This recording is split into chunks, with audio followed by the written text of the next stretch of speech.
வணக்கம். செல்வகுமாரின் அதிகாலை வானிலை ஆய்வறிக்கை. அதிகாரப்பூர்வ வானிலை அறிக்கைக்கு இந்திய வானிலை ஆராய்ச்சித்துறை அறிக்கையை பார்க்கவும்.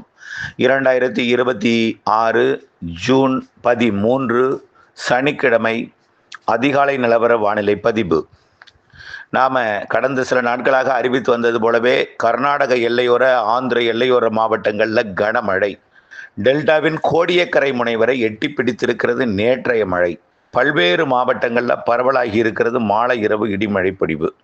டெல்டா மாவட்டங்களில் நேற்றைக்கு நல்ல மழை பொழிவு கொடுத்துருக்கு.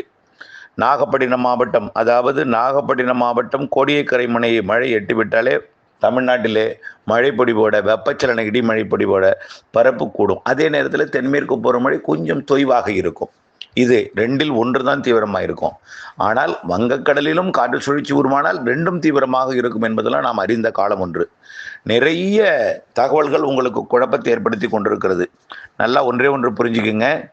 நான் இன்றைக்கு வானிலை அறிக்கை சமர்ப்பிப்பதற்கு முன்பு கடந்த பல ஆண்டுகள் இந்த மாதிரி சூப்பர் எல்லினோ இந்த மாதிரியெல்லாம் இல்லாத ஆண்டுகள் எல்லாமே மழை பொழிவு இதே போல் இருந்திருக்கிறது.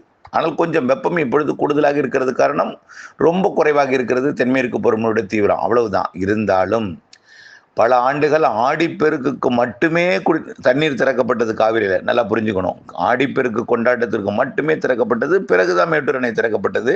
இதெல்லாம் பல ஆண்டுகள் இருக்குது. கடந்த ஆண்டுக்கு முந்தைய ஆண்டு அப்படிதான் இருந்துச்சு, பல ஆண்டுகள் இருந்தது. இந்த ஆண்டும் கண்டிப்பாக தாமதமாக மேட்டூர் அணை உள்ளிட்ட அணைகள் நிரம்பும். பொதுவாக எல்லா நாளும் நம்ம சொல்லியிருக்கிறோம் வானிலை அறிக்கை எல்லாத்துலேயுமே ஆகஸ்ட் மாதம் தான் கர்நாடகா அணை நிரம்பும். கர்நாடகாவிலேருந்து ஆகஸ்ட் தான் மேட்டூருக்கு தண்ணீர் வரும். மேட்டூர்லாம் கர்நாடகாவிலிருந்து வந்த தண்ணி திடீரென்று வெள்ளப்பெருக்கையும் ஏற்பட்டு, ஆரம்ப கட்டத்தில் ஜூனில் பற்றாக்குறை இருந்தது, திடீரென்று வெள்ளப்பெருக்கையும் ஏற்படுத்தி கடலுக்கு திறந்து விடப்பட்ட காலமும் இருக்குது. புரியுதுங்களா? ஆகவே வெப்பசலன இடிமழை பிடிப்பு தற்பொழுது பெய்து கொண்டிருக்கிறது. இதனைத் தொடர்ந்து வரக்கூடிய மாத இறுதி 10 நாள் தென்மேற்கு பருவமழை தீவிரமடையும். அதற்கப்புறம் ஜூலை முதல் 10 நாள் தென்மேற்கு பருவமழை தொடர்ந்து கொண்டிருக்கும் தீவிரம்.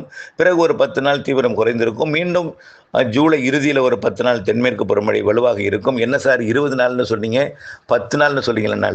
நான் முன்னாடி 10 நாள் சேர்த்துருக்கேன் பாருங்க. ஜூலை முன் 10 நாள், இடையில 10 நாள் கேப், பின் 10 நாள். ஆக அந்த மாதத்தில் 20 நாள் இருக்குது. ஏன்னா இந்த கொஞ்சம் தள்ளி போகிற காரணத்தினால இந்த மாதத்தில் 15 எதிர்பார்த்தது 18 இருந்தது, இப்பொழுது 20 இருக்கிறது. எந்த மாற்றமும் இல்லை. இதற்கு மேல் தள்ளி போவதற்கு வாய்ப்பில்லை. இருந்தாலும் 20ஆம் தேதியிலிருந்து மாத இறுதி வரைக்கும் ஒரு 10 நாள் நல்ல வலுத்த தென்மேற்கு பருவமழை இருக்கும். அதே நேரத்தில் தமிழ்நாட்டில் வெப்பசலன மழை பொழிவும் இருக்கும். அப்புறம் ஜூலை முதல் 10 நாள் நல்லா தொடர்ந்து வலுத்து இருக்கும். அப்புறம் ஒரு 10 நாள் கேப் இருக்கும். அப்போ வெப்பசலன மழை தமிழ்நாட்டில் தீவிரமாக இருக்கும். பிறகு ஜூலை இறுதியில் அணைகளை நிரப்பும் மழை, கர்நாடக அணைகளை நிரப்பும் மழை இருக்கும். பிறகு அதே நேரத்தில் தமிழ்நாட்டில் வெப்பசலன மழை, தமிழ்நாட்டில் மேற்கு தொடர்ச்சி மலையில் மழை இருக்கும். பிறகு ஜூலை முதல் 10 நாள் வலுத்திருக்கும். பிறகு ஆகஸ்டில் ஒரு 5 நாள் தான் கேப்பு தெரியுது. ஆகஸ்டில் பின் 15 நாள் வலுத்திருக்கும். செப்டம்பர் அக்டோபர் முழுவதுமே நல்ல மழை இருக்குது. செப்டம்பர் அக்டோபர் முழுவதுமே வெப்பசலன மழையும் வலுத்திருக்கும். ஆந்திர பிரதேச ஒட்டிய மாநிலங்களுக்கு, ஆந்திர பிரதேச எட்டியுள்ள மாவட்டங்களுக்கும் வடகடலோர மாவட்டங்களுக்கும் வலுத்த பருவமழை இருக்குது. தென்மேற்கு பருவமழை ஆந்திராவில் பெய்கிற மழை தமிழ்நாட்டுக்கு பெய்யும். கர்நாடகாவுடைய வலுத்து பெய்யும் செப்டம்பரில். அக்டோபரில் வடகிழக்கு பருவமழை தொடங்கியது போலவே இறுதி கட்டத்தில் தென்மேற்கு பருவமழை வலுவாக இருக்கும். தொடர்ச்சியாக வடகிழக்கு பருவமழை தொடங்கிடும். வடகிழக்கு பருவமழை இந்த வருடம் அபரிவிதமாக இருக்கும் என்பதுதான் நம்முடைய ஆய்வறிக்கை. நல்லா புரிஞ்சுக்குங்க. அதற்கெல்லாம் காரணம் பின்னாடி அடுத்து இதோடு வரக்கூடிய ஒரு அறிக்கையை சமர்ப்பிக்கிறேன். அதுக்கு எல்லா காரணமும் நம்ம ஏற்கனவே சொல்லி வந்த காரணம் தான். அதில் எந்த மாற்றமும் இல்லை. மீண்டும் ஒரு முறை இப்போ உள்ள படத்தை எடுத்து வழங்குகிறோம். படம் இல்லாமல் நம்ம சொல்லலாம், ஏதோ ஒரு படம் இல்லாமல் சொல்ல முடியாதுன்னா உங்களுக்கு நம்ம அறிக்கைக்கு எது சாதகமாக இருக்கோ அந்த படங்களை வைத்து உங்களுக்கு விளக்குகிறேன். புரியுதுங்களா? ஆகவே தொடர்ந்து இணைந்திருங்கள் இந்த அறிக்கையில். இப்போ பாருங்கள், நேற்றைக்கு எங்கெங்கெல்லாம் மழை பெய்யுதுன்னா, நாகப்பட்டினம் மாவட்டம் கரியாப்பட்டினம் 5 சென்டிமீட்டர் மழை பெய்திருக்கிறது. மூலக்கரையும் 5 சென்டிமீட்டர் மழை பொழிந்திருக்கிறது. அதே போல் நாகப்பட்டினம் மாவட்டம் வலிவலம் 2 சென்டிமீட்டர் மழை. திருவாரூர் மாவட்டம் உதய மார்த்தாண்டபுரம் 64 மில்லிமீட்டர், 6.5 சென்டிமீட்டர் மழை பெஞ்சிருக்குங்க. உதய மார்த்தாண்டபுரம் இது எங்கே இருக்குன்னு பார்த்தீங்கன்னா, முத்துப்பேட்டை திருத்துறைப்பூண்டி சாலையில் இருக்கிறது இந்த உதயமார்த்தாண்ட. அப்போ உதயமார்த்தாண்டபுரத்துக்கு இதே மழைன்னா அப்போ எடையூர், அதை தாண்டி அதற்குரிய பகுதிகள் எல்லாமே, அதாவது வடக்கே பெருக வாழ்ந்தான், சித்தமல்லி, அதனை ஒட்டியுள்ள பகுதி எல்லாமே நல்ல இந்த மழைப்பொழிவு கொடுத்துருக்கும். அதே போல் தஞ்சாவூர் மாவட்டம் அதிராம்பட்டினம் 3 சென்டிமீட்டர் மழை பொழிந்திருக்கிறது. அதே போல் துவரங்குறிச்சி, அதாவது பரக்கலக்கோட்டைக்கும் பட்டுக்கோட்டைக்கும் இடையே இருக்கக்கூடிய துவரங்குறிச்சி, மதுக்கூருக்கு தெற்கு இருக்கக்கூடிய துவரங்குறிச்சி 30 மில்லிமீட்டர் மழை பொழிந்திருக்கு, 3 சென்டிமீட்டர். அதே போல் திருமங்கலக்கோட்டை மலையூர் 2 சென்டிமீட்டர் மழை. டெல்டாவில் திருவாரூருக்கு தெற்கே முத்துப்பேட்டை வரைக்கும் மழை. ஆனால் சில இடங்களில் கொஞ்சம் ஏற்ற இறக்கத்துடன் இருந்தது. பல இடங்களில் கனமழை பொழிவும் இருந்திருக்கு. 6.5 சென்டிமீட்டர் வரைக்கும் உதயமார்த்தாண்டபுரம் மழை பொழிந்திருக்கு திருவாரூர் மாவட்டம். 5 சென்டிமீட்டர் வரைக்கும் மழை பொழிந்திருக்குது நாகப்பட்டினம் மாவட்டம் தெற்கு பகுதியில். அதே போல் தஞ்சாவூர் மாவட்டத்தில் 4 சென்டிமீட்டர் வரையும் பெய்திருக்கு. மழை உருவான இடம் புதுக்கோட்டை மாவட்டம். ஆனால் ஆலங்குடியே கொஞ்சம் ஒதுக்கிடுச்சு. ஒதுக்கில தூறல் கொடுத்துருக்குது, லேசான மழைப்பொழிவை கொடுத்துருக்கும், பெரிய மழை இல்லாமல் ஒதுக்கியது. நேற்றைக்கு பார்த்தீங்கன்னா பெங்களூரில் கொட்டி திருத்தது கனமழை. பெங்களூரு நேற்றைக்கு போக்குவரத்து நெரிசல் ஏற்படும் அளவிற்கு, சாலையில் நீர் தேங்கும் அளவிற்கு பெங்களூரில் கனமழை. அந்த மழைப்பொழிவு கர்நாடக எல்லையோர பகுதிகளையும் கொட்டித்திருக்கு. கிருஷ்ணகிரி மாவட்டத்தில் 78 மில்லிமீட்டர் நெரிகம், 78 மில்லிமீட்டர் ஒசூர் அருகே உள்ள, அதாவது அந்த ஒசூருக்கு கிடைக்க உள்ள பகுதி. பெரும்பாலான பகுதி எல்லாமே 5 சென்டிமீட்டர் 6 சென்டிமீட்டர் மழை கிருஷ்ணகிரி மாவட்டத்தில். அடுத்தபடியாக பார்த்தீங்கன்னா அதே தருமபுரி கிருஷ்ணகிரி மாவட்டத்தில் 7 சென்டிமீட்டர் வரைக்கும் மழை பொழிந்திருக்கிறது. வேலோ கவுண்டம்பாலா அப்படிங்கிற இடத்துல 72 மில்லிமீட்டர் மழை பொழிந்திருக்கிறது. அடுத்தது பார்த்திங்கன்னா நரியஹள்ளி 65 மில்லிமீட்டர் மழை பொழிந்திருக்கிறது. கிருஷ்ணகிரி தருமபுரி மாவட்டத்திலையும், திருவண்ணாமலை மாவட்டம் கள்ளக்குறிச்சி மாவட்ட கல்வராயன் மலைப்பகுதிகளிலையும், திருவண்ணாமலை மாவட்ட உள்பகுதி மற்றும் விழுப்புரம் மாவட்டத்தின் கள்ளக்குறிச்சி மாவட்டத்தின் பகுதிகளிலையும் மழை பொழிந்திருக்கு. கடலூர் மாவட்டத்திலையும் ஆங்காங்கே மழை பொழிந்திருக்கிறது. நீலகிரி மாவட்டத்திலையும் மழை பொழிந்திருக்கு, நல்ல மழை. கன்னியாகுமரி மாவட்டத்தில் தொடர்ச்சியாக எல்லா நாளும் மழை தான், நல்ல மழை. கன்னியாகுமரியில் பரவலாகவே தொடர்ந்து பொழிந்து கொண்டிருக்கு. அந்த மழைப்பொழிவு பார்த்தீங்கன்னா திருச்செந்தூர் வரைக்கும் கூட மழைப்பொழிவு எட்டியிருக்கு, சாரல் மழை. ராதாபுரம் பகுதிக்கும் எட்டியிருக்கிறது மழை. திருநெல்வேலியோட தெற்கு பகுதி மற்றும் தென்காசி மாவட்ட குற்றாலம் பகுதியெல்லாம் நல்ல மழை, செங்கோட்டையெல்லாம். சரி, இன்றைக்கும் இப்படித்தான் மழை இருக்கும். இன்றைக்கும் பல மாவட்டங்களில் மழை இருந்தாலும் உறுதியான மழைப்பொழிவு இன்றைக்கும் கர்நாடகா ஆந்திர எல்லையோர மாவட்டங்களில் மழை பெய்யும். நேற்றைக்கு சென்னைக்கும் மழை பொழிந்திருக்கு, நல்ல மழைப்பொழிவு சென்னைக்கும் பொழிந்திருக்கு. அதை பட்டியல் மிக பெரிதாக இருக்குது. நம்ம நடந்து முடிந்ததை நாம் மாலை அறிக்கையில் கூட நீங்கள் செய்தித்தாளில் கூட நீங்கள் படித்துக்கொள்ளலாம், பார்த்துக்கொள்ளலாம். மிகப்பெரிய பட்டியல் இருக்குது. அது மதிய அறிக்கையிலையோ மாலை அறிக்கையிலோ நான் உங்களுக்கு சமர்ப்பிக்கிறேன் முழுமையாக வந்த பிறகு. ஆனால் பல மாவட்டங்களில் நல்ல மழை பொழிந்திருக்கு, சில மாவட்டங்களை ஒதுக்கியிருக்கக்கூடிய மாவட்டங்களில் வரக்கூடிய நாட்களில் மழைப்பொழிவை கொடுக்கும். இன்றைக்கும் தருமபுரி, கிருஷ்ணகிரி, சேலம் மற்றும் திருவண்ணாமலை, திருப்பத்தூர், வேலூர், ராணிப்பேட்டை மற்றும் அதே போல சென்னைக்கு குறைவாக எட்டினாலும் இன்றைக்கும் சென்னைக்கு மழை இருக்கிறது.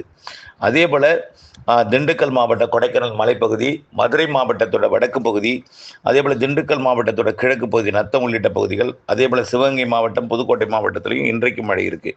நாளைக்கு பார்த்தீங்கன்னா இதை விட கூடுதல் மழை பொழிவு இருக்கு. நாளைக்கு பார்த்தீங்கன்னா டெல்டாவிற்கு, நாளைக்கு இன்றைக்கும் டெல்டாவுக்கு இருக்கு, குறைவான பரப்பில் இருக்கலாம், அல்லது நேற்று ஒதுக்கி இருக்கிற இடத்துல இன்னைக்கு பெய்யலாம். ஆனால் நாளைக்கு பார்த்தீங்கன்னா ராமநாதபுரம் உள்பகுதி, சிவகங்கை, புதுக்கோட்டை, மதுரை, திண்டுக்கல் மாவட்டத்தின் தெற்கு பகுதி, கொடைக்கானல் மலைப்பகுதி மற்றும் நத்தம் சுற்றுவட்டார பகுதி, திருச்சி மாவட்ட பகுதி, புதுக்கோட்டை மாவட்ட எல்லையோர திருச்சி மாவட்ட பகுதி, டெல்டா மாவட்ட பகுதிகள், வடக்கு பகுதிக்கும் உண்டு. நாளை மத்திய பகுதி உறுதியாக உண்டு. திருச்சி வடக்கு, அரியலூர், பெரம்பலூர், கடலூர், மயிலாடுதுறை, காரைக்கால், நாகப்பட்டினத்துக்கு உண்டு, டெல்டா உண்டு, நாகப்பட்டினம் உண்டு. அதே போல் கடலூர், கள்ளக்குறிச்சி, விழுப்புரம் மற்றும் புதுச்சேரி, திருவண்ணாமலை, திருப்பத்தூர், வேலூர், ராணிப்பேட்டை, சென்னை, திருவள்ளூர், காஞ்சிபுரம், செங்கல்பட்டு, கிருஷ்ணகிரி, தருமபுரி, சேலம், நாமக்கல், ஈரோடு, கோயம்புத்தூர் இங்கெல்லாம் நல்ல மழைப்பொழிவு தெரிகிறது. நாளைக்கும் மேற்கு தொடர்ச்சி மலையிலையும் மழை இருந்துகிட்டே இருக்கும், ஆனால் கொஞ்சம் தீவிரம் குறைந்திருக்கும். நாளைய மறுதினமும் மழை உண்டு. மதுரைக்கு நாளைய மறுதினம் 15ஆம் தேதி திங்கட்கிழமை மதுரை, ராமநாதபுரம், சிவகங்கை, விருதுநகர் மாவட்டத்திற்கும் தேனிக்கும் மழைப்பொழிவு உறுதியாக தெரியுது. அதேபோல் திருச்சி மாவட்டத்தின் வடக்கு முதல் தெற்கு வரை, புதுக்கோட்டை, அதேபோல் கடலூர், அரியலூர், பெரம்பலூர், மயிலாடுதுறை இங்கெல்லாம் நல்ல மழைப்பொழிவு நாளை மறுநாள் தெரியுது. சார் எங்கள் மாவட்டம் பேரை சொல்ல மாட்டேறீங்கன்னாக்க, உங்கள் மாவட்டத்துக்கு மழை உண்டு, ஒதுக்கி இருக்கும்பொழுது குறைவான பரப்பில் இருக்கும். நான் இப்போ பேர் சொல்கிறது கூடுதல் பரப்பு மழை, புரியுதுங்களா? நான் ஒரு எல்லா மாவட்டங்களுக்கும் உண்டு. ஆனால் பாலக்காட்டு கணவாய்க்கு வாய்ப்பு கொஞ்சம் இப்போ இல்லை 16ஆம் தேதிக்கு மேலே இருக்குது. அதே போல் தென் மாவட்டங்கள் ஆரியங்காவு கணவாய்க்கும் கொஞ்சம் சாரல் மழையாக வரும். ஆனால் குற்றாலத்தில், செங்கோட்டையில் நல்ல மழை தரும். கன்னியாகுமரி மாவட்டத்தில் தொடர்ந்து எல்லா நாளும் பரவலாக மழை இருக்குது. குறைந்தபட்சம் 2 சென்டிமீட்டர்லேருந்து ஒரு 5-6 சென்டிமீட்டர் வரைக்கும், 8 சென்டிமீட்டர் 10 சென்டிமீட்டர் வரைக்கும் மாஞ்சோலை உள்ளிட்ட பகுதிகளுக்கெல்லாம் கொடுப்பதற்கு வாய்ப்பு இருக்குது. இதன் அடிப்படையில் வரக்கூடிய 15ஆம் திங்கட்கிழமை இன்னும் கொஞ்சம் கூடுதல் பரப்பில் இருக்கும். செவ்வாய்க்கிழமை பார்த்திங்கன்னா தென் மாவட்டங்களில் கொஞ்சம் கூடுதல் பரப்பில் இருக்கும், ஆந்திர எல்லையோரத்துக்கும் இருக்கும். இப்படி மழை இருந்து கொண்டே இருக்கும், ஒதுக்கி. 20ஆம் தேதிக்கு மேலே தென்மேற்கு பருவமழை கேரளா, கர்நாடகாவில் வலுப்பெறும். அந்த 20ஆம் தேதி தொடங்கக்கூடிய அந்த மழை ஜூலை 10ஆம் தேதி வரைக்கும் ஒரு 20 நாள் வலுத்திருக்கும். கவலைப்படாதீங்க. நல்ல மழை இருக்கும். அதே நேரத்தில் தமிழ்நாட்டிலும் வெப்பசலன இடிமழை பொழிவு இருக்கும். காற்று எப்படி போகணும்னு பார்த்தீங்கன்னா, வங்கக்கடலில் ஒடிசா, மேற்கு வங்கம் இடைப்பட்ட பகுதியில் காற்று சுழற்சி வந்து அமையும். இதனால தான் நம்ம 20ஆம் தேதிக்கு மேலே மழை சொல்கிறோம். வங்கதேசம் அருகேயாவது உருவாகும். பிறகு அடுத்தது மேற்கு வங்கம் அருகே வரும். அடுத்த நிகழ்வுகள் ஒடிசா அருகே வரும். அடுத்தது வடக்கு ஒடிசா என்பது மத்திய ஒடிசா, தெற்கு ஒடிசா வரும். பிறகு வடக்கு ஆந்திர பிரதேசம், மத்திய ஆந்திர பிரதேசம், தெற்கு ஆந்திர பிரதேசம் அக்டோபர் மாதம் அமையும். செப்டம்பரில் மத்திய ஆந்திர பிரதேசம், வடக்கு ஆந்திர பிரதேசம் அமையும். ஆகவே கொஞ்சம் கொஞ்சமாக காற்று சுழற்சி தெற்கு நோக்கி வரும்பொழுது இப்போ வங்கக்கடலில் காற்று சுழற்சி இல்லாத இணைப்பு சுழற்சியால் பிணைக்கப்படலை தென்மேற்கு பருவமழை தமிழ்நாட்டில் கொஞ்சம் வெப்பத்தை அதிகமாக கொடுத்திருப்பது போலவும் மழையை குறைவாக கொடுத்திருப்பதும் உங்களுக்கு உணரலாம். இப்போ எல்லாமே தென்கிழக்கு ஆசிய நாடுகளில் மழைப்பொழிவு வலுத்திருக்கு. எங்கே ரொம்ப தூரம் இல்லை, பக்கத்திலே தான். வடகிழக்கு மாநிலங்கள் தொடங்கி தமிழ்நாட்டோட இந்தியாவோட வடகிழக்கு மாநிலங்கள் தொடங்கி அப்படியே வியட்நாம், கம்போடியா, லாவோஸ், சீனா இந்த பகுதியெல்லாம் நல்ல மழைப்பொழிவு கொடுத்துட்ருக்கு. இப்போ கொஞ்சம் கொஞ்சமாக முன்னேறி வருவதையும் நீங்கள் படத்தில் பார்க்கலாம். கொஞ்சம் கொஞ்சமாக அது மேற்கு வங்கத்துக்கும், ஒடிசாவிற்கும், சத்தீஸ்கருக்கும், ஜார்க்கண்டுக்கும், பீகாருக்கும் அப்படியே கொஞ்சம் கொஞ்சமாக முன்னேறி வருவதையும், ஆந்திர பிரதேசம், தெலுங்கானா உள்ளிட்ட பகுதிகளுக்கு மழைப்பொழிவு கொடுத்து கொண்டிருப்பதையும், தமிழ்நாட்டில் அங்கங்கே மழைப்பொழிவு கொடுத்தாலும் ஒதுக்கி மழைப்பொழிவு படிப்படியாக 20ஆம் தேதிக்கு மேலே கூடுதல் பரப்பை கொடுப்பதையும் நீங்கள் அறியலாம். தென்மேற்கு பருவமழை இந்த மாதம் 20ஆம் தேதிக்கு மேல் நல்ல வலுத்திருக்கும். வெப்பசலன மழைப்பொழிவும் தொடர்ந்து கொண்டிருக்கும். அப்பொழுதுதான் சாரல் மழையெல்லாம் பாலக்காடு கணவாயில் உள்ள வரும். ஆகவே தயவுசெய்து மழைப்பொழிவு இருக்கிறது என்பதை நம்பிக்கை. அப்புறம் வந்து இந்த வெப்பச்சலன இடிமழைப்பொழிவு 16ஆம் தேதிக்கு மேலே பாலக்காடு கணவாய்க்கும் வரும். கண்டிப்பாக 20, 21, 22 சாரல் மழைப்பொழிவு வரும். 16, 17 கொஞ்சம் தென்மேற்கு பருவமழை மிக ஓய்ந்தார் போல் இருக்கும். இருந்தாலும் வெப்பச்சலன இடிமழைப்பொழிவு கொஞ்சம் வெயில் கூடியது போல் இருக்கும். இப்போ இருக்கிற வெயிலோட கொஞ்சம் கூடியதாக தெரியும். ஏன்னா இந்த பாலக்காடு கணவாய்க்கும் கொஞ்சம் வெயில் கூடியதாக தெரியும். ஆனால் வெயிலுக்கு பின் மாலை இரவு இடிமழைப்பொழிவு வரக்கூடிய 16ஆம் தேதியிலிருந்து 20ஆம் தேதிக்குள்ள சில நாட்கள் இருக்கும் என்பதையும் தெரியப்படுத்த விரும்புகிறேன். அனைத்து மாவட்டங்களுக்கும் இருக்குது. எந்த மாவட்டத்தில், எந்த இடத்துல, எந்த ஊரில் எப்போ மழை பெய்யுங்கிறத அன்றைக்கு வெயிலை பொறுத்தும் அமையும். கண்டிப்பாக வரக்கூடிய நாட்களில் படிப்படியாக பரவலாகி கொண்டிருக்கூடிய மழை 16, 17, 18, 19, 20 தேதிகளில் கொஞ்சம் மேற்கு மாவட்டங்கள், கணவாய் பகுதிகள், காற்று பகுதிகளுக்கும் மழைப்பொழிவை கொடுக்கும் என்று எதிர்பார்க்கப்படுகிறது. அதை தொடர்ந்து வானிலை அப்டேட்ஸோடு இணைந்திருக்கணும். நல்லா ஒன்று புரிஞ்சுக்கிங்க. பசிபிக் பெருங்கடலில் எல்லினோ உருவாகி இருக்கிறது உண்மைதான். அது அடுத்த வருஷம் சூப்பர் எல்லினோவாக கூட மாறலாங்கிறதும் உண்மைதான். அதில் எந்த மாற்றமும் இல்லை. ஆனால் அங்கே எப்படி இருந்தாலும் கடல் வெப்பம், கடல் நீரோட்டம் இந்திய பெருங்கடலில் அதுக்கு சமமான கடல் வெப்பம், கடல் நீரோட்டம் இருக்கிற காரணத்தினாலே இங்கேயும், அதாவது வடக்கு இந்திய பெருங்கடலாகிய நிலநடுக்கோட்டை இந்திய பெருங்கடல், வங்கக்கடல், அரபிக்கடலிலும் வெப்பம் அதிகமாக இருக்குது. நீரோட்டத்தை பாருங்கள். சுமத்ரா தீவு வழியாக, ஜாவா தீவு வழியாக, ஆஸ்திரேலியா, இந்தோனேஷியா இடைப்பட்ட பகுதி வழியாக வெப்பத்தை கடத்தி கொண்டு வந்து வங்கக்கடலில் தெற்கு பகுதி, நிலநடுக்கோட்டு பகுதியில் வெப்பத்தை ஏற்றுவதையெல்லாம் நான் அடுத்த அறிக்கையில் காட்டப் போகிறேன். கண்டிப்பாக மழை இருக்குது.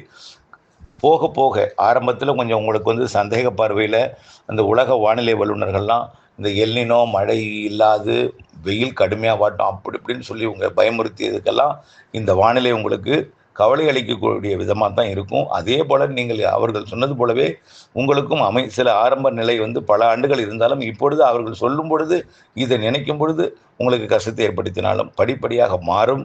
ஜூலை நன்றாகவே மாறியிருக்கும். ஆகஸ்ட் முழுமையாக மாறியிருக்கும். செப்டம்பர், அக்டோபர் மிகச்சிறப்பாக மாறியிருக்கும் என்பதையும் நீங்கள் நினைவில் கொண்டு வானிலை அறிக்கையோட இணைந்திருக்கணும். அக்டோபர், நவம்பர் இந்த ஆண்டு பருவமழை தொடங்கியதுமே கொட்டித்திருக்குங்க. வடகிழக்கு பருவமழை அக்டோபர் 18 தொடங்கியதுமே தீபாவளிக்கு முன்பே நிறைய மழை பிடிப்பை கொடுத்துரும். பெருசாக இந்த வருஷம் இடைவெளி இருக்காது. இடைவெளி இருக்கக்கூடிய நாள் குறைவாக இருக்கும். மழை நாட்கள் தான் அதிகமாக இருக்கும். அதையும் நம்ம ஏற்கனவே வரக்கூடிய அறிக்கையில் சொல்ல போகிறேன். இணைந்திருந்து, அறிந்திருந்து, புரிந்து திட்டமிட்ட வேளாண்மை செய்ய அன்போடு கேட்டுக்கொள்கிறேன். இப்பொழுதைக்கு இந்த மழைப்பொழிவை ஏற்றுக்கொள்ளுங்கள். படிப்படியாக வெப்பச்சலன மழை பரவலாகும். பிறகு தென்மேற்கு பருவமழை 20ஆம் தேதியிலிருந்து தீவிரமடையும். ஜூலை 10 வரைக்கும் அது இருக்கும். பிறகு ஜூலை 20 அப்புறம் நல்ல மழைப்பொழிவை கொடுக்க தொடங்கிடும். ஆகஸ்ட்டில் அணைகள் நிரம்பும்னு ஏற்கனவே சொல்லியிருக்கிறேன்.